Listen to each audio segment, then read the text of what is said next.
गर्मी में गरीब बेटी की जादुई खास की एसी।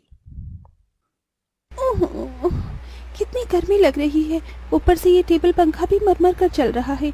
एसी लगी होती तो मस्त नींद आती। तभी पंखा चलते चलते जोरदार आवाज करके बंद हो जाता है, जिसकी आवाज से गरीब सत्यकाम का परिवार जाग जाता है। अजी, ये इतनी तेज आवाज कैसी थी? क्या मालूम चंदा, पर ऐसा लगा जैसे कुछ टूट गया। तभी भारती टेबल पंखे को देखती है। पिताजी, वो देखो, टेबल पंखा टूट गया। पंखा टूटा देखकर पूरा परिवार दुख जताने लगता है। हे भगवान, ये क्या, एक और परेशानी बढ़ा दी तूने हम गरीबों पर। ये टेबल पंखा ही तो इस गर्मी में हमारा इकलौता सहारा था। अब तो इस गर्मी में हम बेहाल हो जाएंगे। कितना कहता था मैं कि दिन में पंखा बंद रखा करो, सारा दिन तो चलता रहता था। अब दिन रात चलेगा, कोई भी चीज तो खराब तो होगी ही ना। एक एक पाई जोड़ कर लिया था ये पंखा, अब कहां से लाऊंगा तुम्हारे नए पंखे का दाम। इसीलिए तो कहती हूँ पिताजी कि घर में एक एसी लगवा दो। गर्मी भी नहीं लगेगी और नींद भी अच्छी आएगी। ये सुनकर गरीबी से झुंझलाया सत्यकाम अपनी दूसरी बेटी भारती को डांट लगाते हुए बोला, अरे चुप कर तू भारती, तेरा बाप कोई सर्विस वाला थोड़े है जो लाख रुपए महीना कमाता है। जब देखो एसी एसी एसी कहते रहती है। ये एसी सोफा सब अमीरों के घरों में होता है, हम गरीबों की औकात में नहीं है खरीदना। अजी, अब जाने भी तो बच्ची है। अब ही चलो सब सो जाओ। आस पड़ोस वाले भी इतनी रात में हम गरीबों के घर में से हल्ला गुल्ला होता सुनेंगे तो क्या कहेंगे। जैसे तैसे सब गर्मी में सो जाते हैं, लेकिन अपने गरीब माँ बाप बहन को गर्मी से बेहाल देखकर वो गरीब बेटी रात भर खुद सो भी नहीं पाई। अरे सुबह हो गई, जल्दी से साफ सफाई कर लेती हूँ, फिर बाबा के लिए चाय भी बनानी है। घर में झाड़ू लगाकर जब वो घर के बाहर आकर देखती है तो आम के पेड़ से पूरे आंगन में पत्ते ही पत्ते बिखरे थे और पेड़ पर फल लगने को थे, जिसे देखकर वो खुश हो गई। अरे वाह, आम के पेड़ पर तो बेर लगने लगे हैं। अच्छा है, थोड़े दिन में आम पक जाएंगे। पिताजी को तो आम के साथ रोटी खाना कितना पसंद है। अगर उन्हें रोज अपनी मनपसंद की सब्जी या फिर मीठे आम मिल जाए तो वो पेट भरकर रोटी खाते हैं। लेकिन इस गरीबी में नमक रोटी और चटनी रोटी खाकर ही गुजारा करना पड़ रहा है। इस घर की बड़ी बेटी होते हुए भी मैं अपने गरीब माँ बाप के लिए कुछ भी नहीं कर पा रही हूँ। मेरे प्यारे आम के पेड़, मैं उनके लिए कुछ करना चाहती हूँ। खास करके भारती की ख्वाहिश है कि हम अपने घर में एसी लगवाएं। सबसे पहले मैं अपनी कमाई से अपने घर में एसी लगवाऊंगी।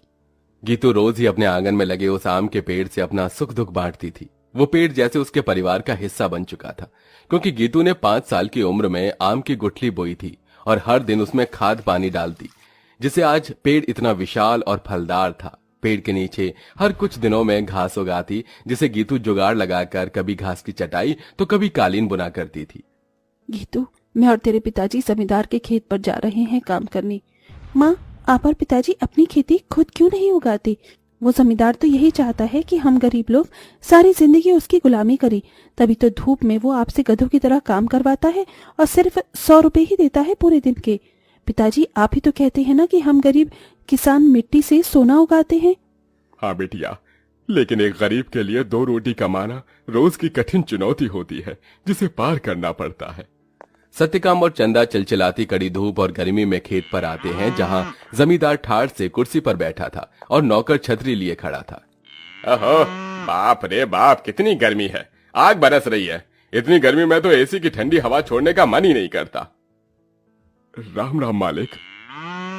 अरे भाड़ में गया तेरा राम राम, यहाँ गर्मी से मेरा कचूमर निकला जा रहा है। कहाँ मर रहा था? हाँ, अब तक कहाँ मर रहा था? चलो दोनों मियाँ बीबी खेत जोतने में लग जाओ, उठाओ हल। जी मालिक। बेचारे दोनों कड़ी धूप में उतनी बड़ी जमीन में हल जोतते हैं, उनके माथे से टप टप पसीना बहता जाता है। अजी, शाम हो गई। आज तो मालिक दिहाड़ी देने के डर से आए ही नहीं। उनकी हवेली चलकर मांग लेते हैं। पंखा ठीक भी तो कराना है, वरना गर्मी में गुजारा नहीं होगा। दोनों जमींदार के घर आते हैं, जहां जमींदार पांव पसारे एसी की चिल्ड ठंडी ठंडी हवा खा रहा था। ओहो, क्या मजा आ रहा है। हा, एसी में भैया मजा बहुत है। अरे सत्यकाम, तू यहाँ? जी मालिक, पैसे दे दीजिए। ये पकड़ 200 और चल दफा हो जा। इसी तरह दिन गुजरते हैं। दोनों मियाँ बीवी जो भी कमा कर लाते अपनी गरीब बेटी के हाथों में रख देते, जिससे बहुत ही समझदारी से गीतू घर चलाती और उसमें से कुछ बचा भी लेती। 100, 200, 300, 350, 400, 410, 420, 30। कुल मिलाकर मेरे पास अभी तक ये 700-800 रुपए ही इकट्ठे हुए हैं। इतने में एसी कहाँ से आएगी? अगर मैं किश्त बंधवाकर भी एसी ले आऊं तो फिर मैं कैसे किश्त भरूंगी? तभी भारती अपनी गरीब बहन गीतू को परेशान देखकर बोली, दीदी, आजकल तो कबाड़ी वालों के पास भी अच्छी अच्छी चीज मिल जाती है। अमीर लोग तो नया खरीद लाते हैं और महंगी चीज भी बेच देते हैं। हाँ, ये ठीक रहेगा। मैं कबाड़ी में से कोई एसी उठा लाती हूँ। गीतू एसी खरीदने कबाड़ी की दुकान पर चली आई। भैया जी, मुझे कोई सस्ती एसी दिखाइए। गरीब लड़की लगती है, एक काम करता हूँ, ये खटारा वाली एसी थमा देता। इसे क्या पता इसमें क्या डिफॉल्ट है। ये लो बहन जी, ये एकदम बढ़िया एसी है। ये चलती तो है ना? चलती नहीं, दौड़ती है। एकदम धूम मचा देगी ठंडी हवा की। 1000 रुपए की लगेगी। अब जल्दी से ले लो। लेकिन मेरे पास बस 800 ही हैं। चलेगा चलेगा, दे दो। गीतू खुशी से वो एसी घर लाकर सबको चलाकर दिखाती है। माँ, पिताजी देखो, आपकी गरीब बेटी एसी खरीद कर लाई है 800 में। अब हमें गर्मी में नहीं सोना पड़ेगा। मगर ये चल क्यों नहीं रही? 800 में कोई एसी देता है भला क्या? पैसे फंसा कर आई है जाकर। सब मुंह बनाकर सो जाते हैं और गीतू पेड़ के पास आकर रोने लगी। मेरे प्यारे आम के पेड़, वो कबाड़ी वाला मुझ गरीब के पैसे खा गया। ये एसी चल भी नहीं रही। मुश्किल से 1-1 रुपया इकट्ठा किया था। गीतू को रोते देखकर पेड़ बोलने लग जाता है। गीतू, तुम रो रही हो? रो मत, मैं तुम्हारी एसी को जादुई एसी बना देता हूँ। क्या सचमुच में ऐसा हो सकता है? तभी पेड़ जादू करता है और जमीन पर ढेर सारे घास उगाते हैं जो बहुत चमक रही थी।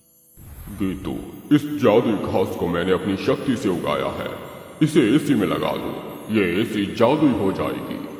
गीतू बिल्कुल वैसा ही करती है। तभी घास का एसी बनकर पूरा होते ही सुनहरी चमक से भरकर चल पड़ता है और पूरे घर को बर्फ के जितना ठंडा कर देता है। माँ, पिताजी, भारती देखो, एसी चलने लगी। पूरा गरीब परिवार घास के एसी को चलते देखकर चौंक जाते हैं। अरे देखो चंदा, हमारी बिटिया ने घास की एसी बनाई है। हाँ जी, लेकिन ये घास की एसी कैसे चल रही है? ये एसी कूलर तो बिजली से चलते हैं। तभी जादुई घास एसी के आंख कान मुंह बन जाता है। एसी इठलाकर बोला, क्योंकि मैं जादुई घास का एसी जो हूँ। ये लो, जी भर के खूब ठंडी हवा खाओ। अरे वाह दीदी, क्या धांसू एसी बनाई है। हम गरीबों जैसे घास की एसी है। एसी तो बड़े बड़े अमीरों के घर में भी नहीं होगी। अब हम गर्मी में एसी की ठंडी हवा में सोएंगे। तभी चंदा रोते हुए बोली, बिटिया, अगर दिन भर इस एसी की ठंडक में ही सोते रहेंगे तो कमाएगा कौन? बगैर खून पसीना बहाए पैसे थोड़ी मिलता है। ये कहते हुए चंदा रोने लगती है। तभी जादुई घास एसी में से ठंडी हवा के साथ नोट बरसने लगते हैं। लूट लो, लूट लो, जितने चाहिए लूट लो। देख क्या रही हो? अरे रामा, ये जादुई घास की एसी तो लक्ष्मी मैया का रूप है। चंदा देख, कैसे करारे करारे नोट दे रहा है ये एसी। क्योंकि मैं कोई मामूली एसी नहीं बल्कि जादुई घास का एसी हूँ। मैं तुम्हें हीरे जवाहरात सोना चांदी सब दे सकता हूँ।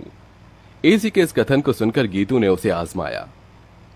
अगर ऐसा है तो हमें सोने चांदी के सिक्के देकर दिखाओ। तभी एक सुनहरी चमक के साथ जादुई घास एसी में से सोने चांदी के ढेर सारे सिक्कों की बारिश बरसने लगी। तुम तो सच में जादुई एसी हो। माँ, अब आपको उस जमींदार की गुलामी करने की जरूरत नहीं। अब हमारे पास जादुई घास का एसी है। दोनों मियाँ बीबी खुशी से फूट फूट कर रोए। चंदा देखो, अब हमें और दुख नहीं काटना पड़ेगा। ना किसी की ये गालियां खाकर गुलामी करनी होगी। ये जादुई घास की एसी हमें बंधुआई से छुटकारा दिलाने आई है हमारे घर। जाओ सत्यकाम, इन सिक्कों से कर्ज चुका दो। सत्यकाम ने जादुई घास एसी से मिले सिक्कों को बेचकर सबका कर्जा भर दिया और उसने पंखा, कूलर, एसी की अपनी दुकान खोली, जिससे गरीब भी कम दाम पर एसी खरीद सके। उस गरीब बेटी के बनाई जादुई घास एसी ने उसके गरीब परिवार का भाग्य बदल दिया।